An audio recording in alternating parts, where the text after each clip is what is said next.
The one and only podcast by a blind wrestling fan.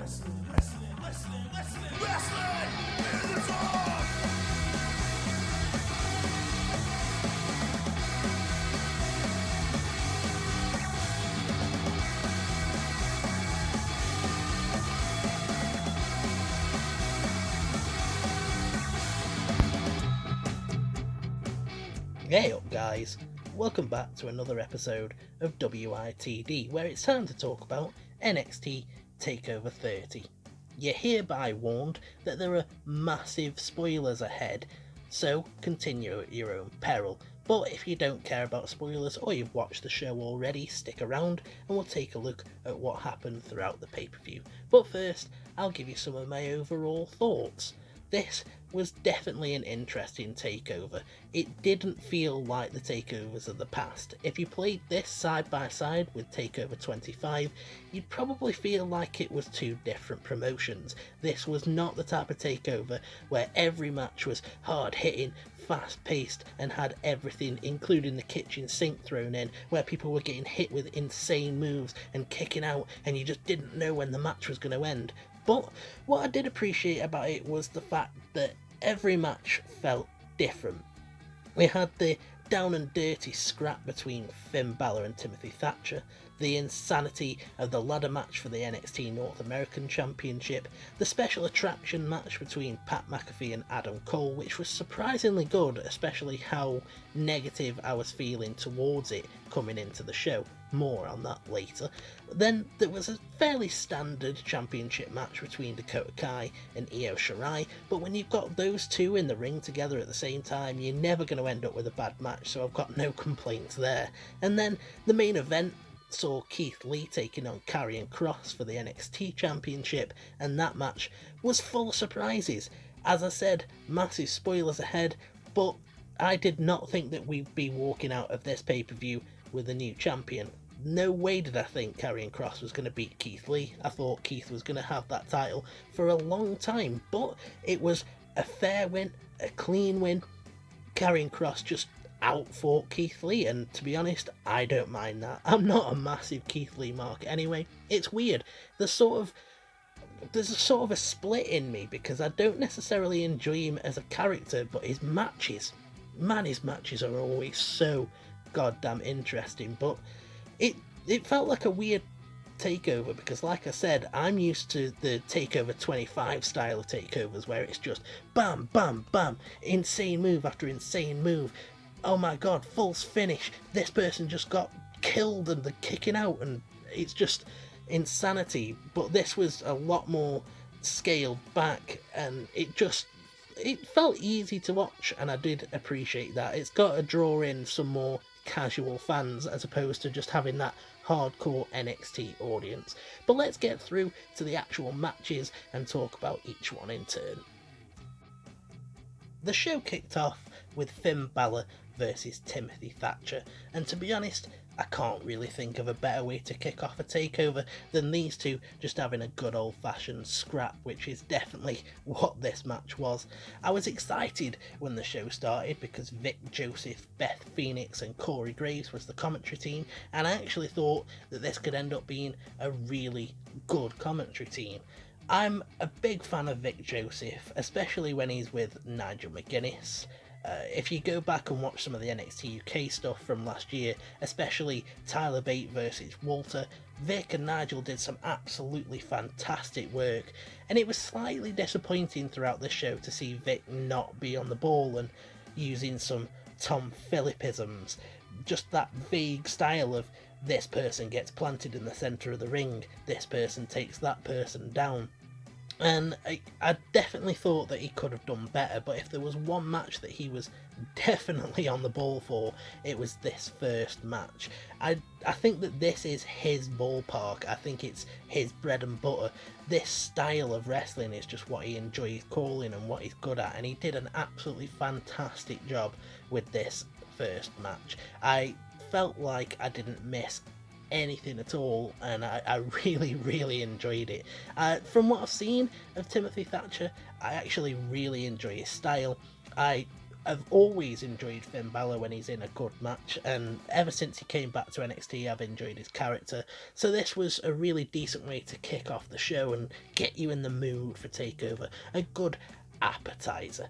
It starts off with a pissed off Finn Balor going right for Timothy Thatcher. They end up fighting on the ground, and commentary put over the fact that in those early moments Balor does a pretty good job of keeping up with, maybe even out wrestling Thatcher, but Tim weathers that early storm and then he starts utilising palm strikes and looking for different submissions, and we get this really nice moment where he digs his chin into the shoulder blades of Balor to just cause extra pain. And I love that Thatcher's MO is to just cause pain however he can. It doesn't matter whether it's a simple thing, it's just what he's going to do. He'll do anything to cause pain, and for some reason it really stuck with me, just this moment of just using your chin as a weapon. It's every point of his body as a weapon, and I really enjoy that.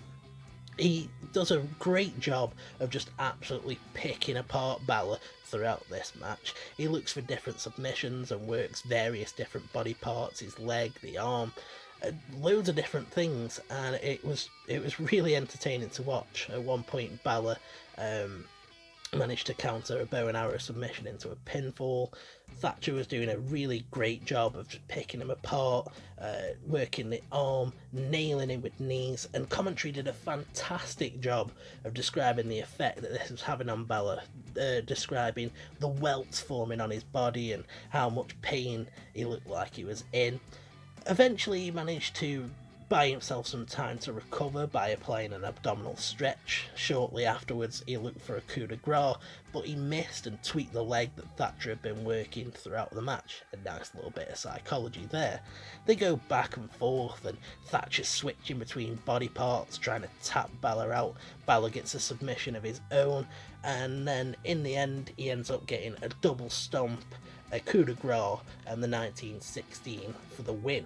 I was pretty shocked that Balor came out of this with a win, but you can't expect him to always take the loss, and at the end of the day he's a legend of NXT, and the 30th takeover, it makes sense for him to come out with a win. There's plenty of time for Timothy Thatcher to rise in the ranks, and what with the sort of changing of the guard that seems was going on during this pay-per-view, I'm sure that he's going to get a time to shine somewhere near in the future. Timothy Thatcher versus Karrion Cross seems like it could be a really, really interesting match. Same with Damien Priest. So there's lots of different things that he could do. I really, really enjoyed this early technical match. It just proper got me in the mood for a takeover. Don't get me wrong, I'm never not in the mood for a takeover, but this definitely got me in the mood good and proper. I always enjoy a good technical bout, and this really was that. So I'd probably give this a 4+ out of 6. It definitely could have done maybe with a little bit longer, but I understand why they didn't give it that. But yeah, a really good way of kicking off the show, and a damn good match between these two. Next up was the NXT North American ladder match, which took place between Damian Priest, Johny Gargano, Cameron Grimes, Bronson Reed, and the Velveteen Dream.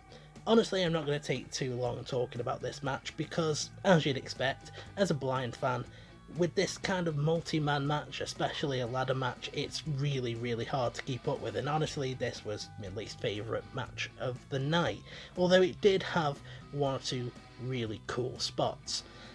It's difficult to decide whether it's just the nature of a ladder match that I didn't enjoy or this match, because it's not like I can't enjoy ladder matches. One of my favourite matches of all time is the original NXT North American ladder match, which had so many spots that were really memorable, like Ricochet doing the moonsault off the ladder and getting tossed about by Killian Dane, and just, there was all sorts of really cool stuff that if I went back and watched it, I know that I would really, really enjoy it. And maybe it's just the change in commentary, because that match had Morrow and it had Nigel, and those two are just one of the reasons why I still felt like I could watch wrestling. And even with an absolutely cracking commentary team, a ladder match can be really hard to keep up with, and this wasn't the best team in my opinion. I'm sure that a lot of people will disagree with me, but there was just some bits throughout the show that they really dropped the ball on. My favourite part of this match was Candice LeRae coming out. Bronson Reed's up on a ladder and she climbs on Bronson's back, so he just falls backwards and uses her to crush Gargano, which I thought was a really nice spot. I feel like this match has been somewhat overshadowed by the fact that Velveteen Dream was in there. After the match, Fire Velveteen was trending once again, and I honestly don't feel comfortable giving an opinion on this because I don't feel like I'm informed enough. More or less, where I will settle on it is, was having Dream in a championship match right now the best decision? Probably not. They should have realised that they were going to get such a negative backlash from this situation. So that unfortunately did sort of overshadow the match. I did notice as well that the crowd just went dead when he came out. Everyone was getting reactions. Priest was getting reactions. Grimes was. Gargano. And then Dream comes out and it just goes absolutely silent, and it was at that moment that I realised they really shouldn't have put him in this match. Like I said, I really enjoyed Candice getting involved, but Damien Priest walking away with the NXT NA Championship, I'm really not sure about that. I'm not a huge fan of Damien Priest, especially when Bronson Reed's around. That dude, there's just something about him that I find really interesting. Maybe it's just my bias towards Australian people, because I always seem to enjoy the Australian athletes, and Bronson being the resident thick boy, I like a good horse. I just really do. And I know Priest is a big guy too, but honestly I felt like pretty much everyone had a time to shine throughout this match. Grimes was really funny, just shouting throughout the match as he's coming down, chatting about "I'm going to the moon," and it really reminded me of sort of a Heath Slater-esque character. He's definitely going to fill that sort of spot. I think they were definitely going for the redneck comments. Like I think Graves made a comment at one point that Grimes has a moonshine distillery in his backyard, and with Heath Slater gone these days, maybe Grimes can just slot straight into that role. Maybe he might get a little bit more successful, because I know that a lot of people are massive fans of Grimes, and I felt like pretty much everyone got a time to shine except Damien Priest, and I spent the whole match just wanting Bronson to win. Every time he started climbing the ladder, every time he was hitting moves and wiping people out, I was like, yes, let's go Bronson, you get it done. And I honestly tricked myself into thinking that he was going to win the match. So when it came to it and Priest won, I just felt a little bit disappointed, but yeah, I don't really know what else to say about this match. I found it confusing and hard to keep up with. So let's play a little game, I guess. Why don't you leave a comment with your favourite spot of the match? Every now and then in life, something happens to prove cliches correct, and this match between Adam Cole and Pat McAfee really did prove that you shouldn't judge a book by its cover. I was not looking forward to this match. In fact, I was actively sort of hating on it. I had really negative feelings towards it. The way I saw it was that Adam Cole had been relegated to taking on a backstage interviewer. The greatest NXT champion of all time had gone from this amazing, fantastic championship run, and now on the 30th takeover was taking on a glorified backstage interviewer. I had no idea, in all fairness, that Pat had been an NFL player and was an athletic guy, and to be honest, I'm willing to admit that I was just worked. And I was definitely worked by the short jokes when the video package happened, because Adam Cole is 6 fucking foot and I'm 5'5", so yeah, I'm a lot shorter than Adam Cole, and those jokes just stung a little bit. But the video package definitely got me interested in this match, and it actually really delivered and probably ended up being my favourite match of the show. maybe because I felt so negatively towards it and it was so surprisingly good, it just came out of nowhere and ended up being a really good match. Pat did a really good job of playing heel, especially in the early moments where he started taking timeouts and water breaks and basically doing everything he could to stay away from Cole. He had a posse with him, and before long Undisputed Era came out and started clashing with him, but then we got a holy shit chant as he wiped everyone out with a swanton. He did a surprisingly good job of staying on top of Cole, just hammering away at him with stomps to the chest, and commentary did an alright job of talking about how red Cole's chest was going, but eventually he plants Cole, whatever that means, and this was where I started realising, Vic, you're not on the ball, are you? You can definitely do better than this. Pat manages to get a drop kick and they start hockey fighting until Pat slaps Cole, and that fires Cole up enough that he answers with a pump kick and then plants Pat, whatever planting him means. Again, I thought that they were going to call the move in the replay, but Beth just ended up saying, oh, look at the impact high on the neck of McAfee, and it just, when that sort of thing happens, it really takes me out of the moment. It just makes me sort of shout at the TV, what are you doing? It just really, it's really frustrating. And then Cole gets a near fall again. They didn't call the move. In terms of the story, I really enjoyed it, but I definitely think that commentary could have done better in terms of calling the moves. They fight on the top rope at one point. Cole tries to hit Pat with a move, but Pat lands on his feet and instantly answers, coming back and delivering a superplex to Cole. On the outside, he looks to boot Cole, but Cole moves and he hits the steel steps instead. Cole instantly gets to work, applying the figure four. Pat is struggling and we get some submission drama. He gets his shoulders down at one point, fights out of that, tries to reverse the pressure, but Cole, being the absolute veteran that he is, just rolls through with the momentum and keeps it applied, and does so until Pat forces a rope break. Then Pat, being the absolute bastard that he apparently is, boots Cole in the dick and then gives him a punt, right to the chest, but Cole kicks out. Nasty, a punt kick right to the chest, wasn't expecting that. Eventually Cole manages to hit a super kick and he tells Pat, I told you I was going to shut your big stupid mouth, delivers a Panama City Sunrise and then picks up the win. This was just really effective. Considering what they were trying to do, they absolutely 100% achieved it. Pat actually looked really good after this match, and if he continues to be an in-ring competitor, I'm probably going to end up being a fan because he seems really good on the mic, and there was some really cool spots in this. The fact that he did that punt kick right to the chest just made me go, ouch, and it really made me wish that I could see it, and I think that's the mark of a good spot, when it makes me really wish that my eyes just worked so I could see it and see how brutal it looked.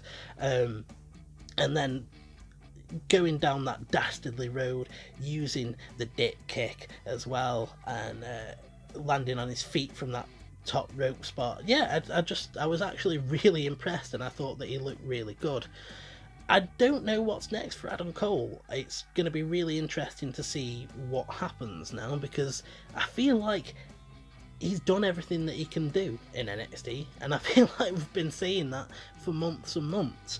I really wasn't expecting him to stick around once he lost the title, but surely, unless he's going to carry on a feud with McAfee, I really don't see what's left for him to do, and it's sort of confusing to me that they've made this Retribution faction that's running wild on the main roster, considering that you have a chaotic faction like the Undisputed Era that could easily be doing what Retribution are doing. And it's sort of a shame, because now when Undisputed Era debuts on the main roster, they're not going to feel as special because you've already got Retribution there, and I really think that they missed out on that. But in terms of this actual match, I just I was so surprised by the fact that it ended up being a really decent match, and like I say, it ended up probably being my favourite match of the night. It probably is tied for the main event, because for some reason I actually really enjoyed the main event too, considering that I'm not a huge Keith Lee mark, but this was a really surprisingly good match, and if this is the standard of match that Pat's going to be in, then welcome to the in-ring action, Pat. Io Shirai defended her NXT Women's Championship against Dakota Kai next. Now, this definitely wasn't my favourite match on the show. In fact, it was probably my least favourite other than the ladder match, because the more I think about it, the less I enjoyed that ladder match. However, the fact that it was my least favourite match demonstrates the fact that this really wasn't a bad takeover at all, and was actually pretty good, because this match was really decent. I don't know whether it was the gold standard of takeover matches. You know, I feel like you maybe could have had this on an NXT TV main event, but that's not to say that it was a bad match, because it really wasn't, and I actually really enjoyed it. Considering that I haven't been watching over the last couple of months, I felt like the video package did a really good job of just, you know, recapping the feud, showing you what an utter dick Dakota Kai's been, why Io is so mad at her, and I actually was really impressed by Io's mic work. Considering I have no idea what she was saying, she comes across as so intimidating when she's talking a native language, and in a completely different way to Asuka too. I've gone on record on these podcasts before saying that I think that Asuka sounds absolutely terrifying, and where she's scary because she talks fast and she rolls her R's and she is loud and just sort of demonic sounding and she sounds so furious. But then you get Io, who has this deep calculating voice, and she's talking so slow, and it just comes across as so intimidating. And even though I have no idea what she's saying, the context of what she's saying is spelled out perfectly. She's obviously telling Dakota, you're in over your head, I'm gonna kick your head in, basically. And if it was me, if she was talking to me like that, man, I would run the other way. I'd probably run into a wall, but I'd run the other way nonetheless. So yeah, I was instantly interested in this match. Gonzalez gets involved early, and Io gets her arm driven into the turnbuckles, so Dakota goes to work trying to soften up the arm. At one point she uses the knee brace to apply pressure, and Io is forced to switch up her offense and try and use more kicks rather than strikes. At one point Io gets a cover and Dakota kicks out and goes straight into a submission, and I was really annoyed at Vic because he just says she transfers into a submission, she's got the arm. Now obviously there's only a few different things that you can do, and for the most part I just assumed, okay, she's got an arm bar on. But I shouldn't have to do that. The assumption shouldn't need to be there, because I know how good Vic can be. I know how detailed he can be, and I didn't understand why he was just coasting along and using these vague sort of calls, and it was so frustrating. At one point Dakota Kai hits a chiropractor, Io kicks out, and Dakota just transfers straight into an armbar again. Loved that. She blocks a German suplex at some point, and then the finish of the match, or the later moments of the match, the ref takes a bump, Io hits a moonsault, and the crowd counts along with what would have been a victory, but obviously the ref's knocked out, so he can't count, and Gonzalez comes in and plants Io in the centre of the ring. Again, plant. I hate that term. I don't care about the onomatopoeia of the situation. I don't care whether she got planted. I want to know what move it was, and I don't feel like it's too much to ask. Then, in the end, Io manages to lock in a crossface. Dakota gets out, only to get nailed with a quote-unquote devastating knee. Then Io takes flight, wipes out Gonzalez, and hits a moonsault for the win. I definitely didn't cover all the spots here, but those were the ones that really stuck with me and I found interesting. After the match, Gonzalez starts trying to beat down Io, but Rhea Ripley comes out and interferes with that, and eventually Gonzalez retreats. So, I actually found this really interesting, and I definitely enjoyed it. I don't feel like it was the most special, amazing match I've ever seen, but not every match can be, and even if it's a takeover, they can't throw everything at you all the time. But considering the fact that I hadn't been up to date with this feud at all, I was so interested in it, and I really wanted Io to win, and I was so pleased when she did, because when the ref took the bump and Gonzalez got involved, I really thought it was going to be over for her, and I thought DK was going to pick up the win. But nonetheless, good overcame evil, and Io's still the champion, and maybe we're going to get some sort of tag team feud between Gonzalez and DK taking on Rhea Ripley and Io. That could be a really interesting tag team match that I'd definitely be up for. I'd probably just give this a solid 4 out of 6, but definitely a really, really interesting match. Well, we've arrived at the main event.